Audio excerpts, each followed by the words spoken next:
अस्सलामुअलैकुम प्यारे दोस्तों, क्या हाल है जनाब। तुसां वेखदे पे हो साडा यूट्यूब चैनल गाल मोहाड़ ते मैं तुहाडा होस्ट अब्दुल मालिक मिराली।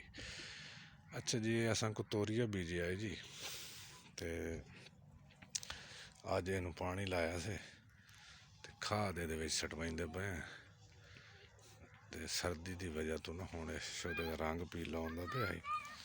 ये हुण वातर दे उत्ते ना जी इनू चेक करो, वातर दे उत्ते इनू खाद पा रहे हैं जी।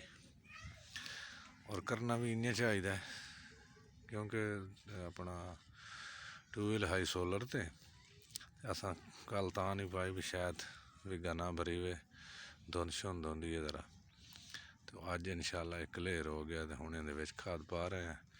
तो एक विगा अज बरसीन का भी भरी गया, उहदे विच भी खाद पैने हैं। साडे चैनल नूं सबसक्राइब करे सो, घंटी दे बटन नूं दबाई सो, आवन वाली हर वीडियो तुहाडे तक पहुँच सके बार बार। अल्लाह हाफिज़।